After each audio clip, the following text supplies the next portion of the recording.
We can try our best it impressions. You want to try? Oh, what is it?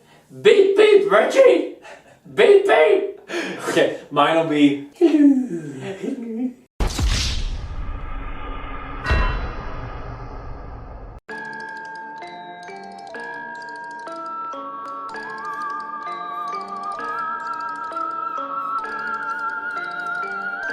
So we just saw It Chapter 2, if you couldn't tell.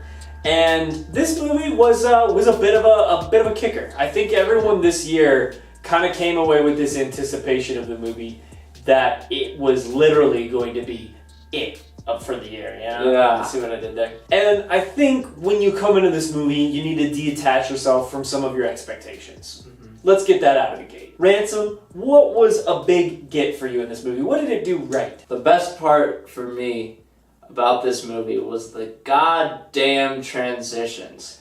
Editing. Yes. If you don't know, they do still have the original cast from the first chapter do like it's between when they have that huge fight between each other and they all like split into different there's a time jump that gets explored. They do their own solo stuff and that gets more explored in this second chapter. And the transitions from like the adults to the kids and like back again, amazing. Seamless in many cases. It's really well done. What about you, Anthony? My big get is Bill Hader. We have to talk about how incredible Bill Hader is in this performance. I definitely think that Bill Hader has continually showed a side to his depth of range when it comes to taking on these roles. In this movie, he's very Bill Hader, but not in like the way that you would anticipate if you looked at him as like, you know, his SNL caricatures, or sometimes even in Barry. Necessarily. I feel like this is definitely a Richie Barry, where there's an emphasis on like the jokes, right? He's definitely trying to be more punchy, but he also has that depth that comes with the Barry type performance, where he goes like a little bit dark and he gets very introspective. And there are a couple of moments that he has as a character, the Richie character gets in this movie, that really flesh him out even more than his original movie, which I think definitely is going in his favor. Yeah, very increased depth for Hader. Yeah, it's good stuff. Yeah. But, as we alluded to before, there are some things to talk about that this movie may not hit as hard as its predecessor did, or may not like surprise as much as its predecessor did. Were there some negatives that you wanted to bring to the table today? Was there a big one?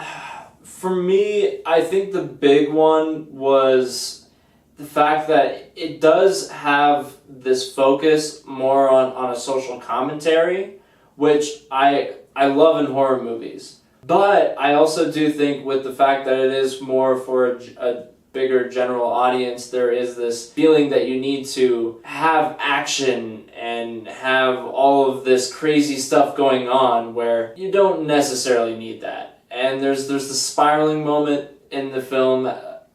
Just it feels like you could cut that out and have a little bit more of that social commentary in there. Yeah, the last 20 minutes could have been cut and reined in a bit.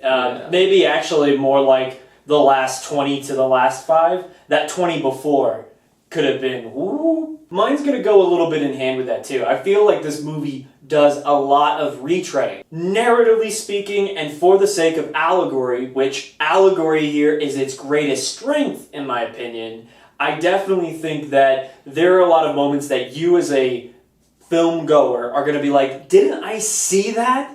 Didn't I see that exactly in the first movie? The answer is you did. It just makes sense that their characters are still trapped by those certain fears and doubts in their mind. So it makes you feel like their characters didn't have growth coming into this movie, so it's like, it's just redoing it again. But again, in its sort of weird narrative sense that I can't spoil here for you now, it does sort of make sense that that's the case. It just thematically and something that you're going to see on the screens, keep in mind that you're going to get a lot of what you've seen before. It's an idea of history repeats. Exactly. Yeah. Exactly. Unless you do something about it. Yeah. You can't run away from your fear.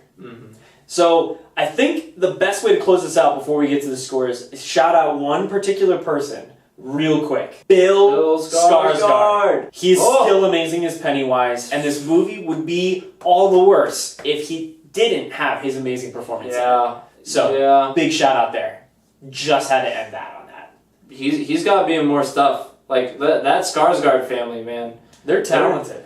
They know what's up. So when we come down to it, as a film, maybe even as a sequel, where do you come down on this, Ransom, in terms of a score? It's hard. It's hard. I think I can only think of it as a standalone movie. If I think too much about it being like a sequel and needing like more, it's hard to do just because of how the story is. You know? So I have to go with a rating of 8. Interesting. Okay. Yeah. It's a little bit above what I'd consider average, but it's not quite all that I wanted. I'm going to have to echo your sentiments here. 8 for me as well. And my reasoning is somewhat similar, but I think even as a sequel to a movie years after, it doesn't necessarily do enough to make it its own thing. However, I bet you that when they announce a Blu-ray with the two of these together and you watch them simultaneously, the experience will be all the better for it. Yeah. But it does rely upon the first movie, whereas the first movie doesn't rely upon the second to be really good, in my opinion. Exactly. So that brings Chapter 2 to that 8, like I'm thinking. Yeah. Definitely when you go into this movie, I think it's worth a watch if you like it and you're interested in a movie that at first seems like a horror movie, but the best parts of it are not that horror element.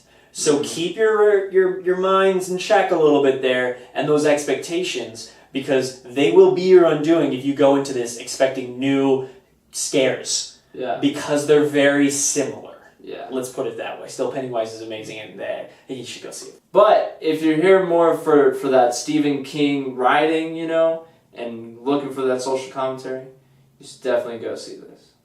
And a little fourth wall breaking? Maybe. Yeah. All right. Thank you guys for watching our review here. And tune in for more content weekly and sometimes even daily. We actually just introduced a new show over on podcast. And it's coming out slowly to all streaming services to you. Right now we're on SoundCloud and Stitcher, so you should check it out, leave a review, and let us know what you think. Thanks, guys, and we'll go watch what's working. See you.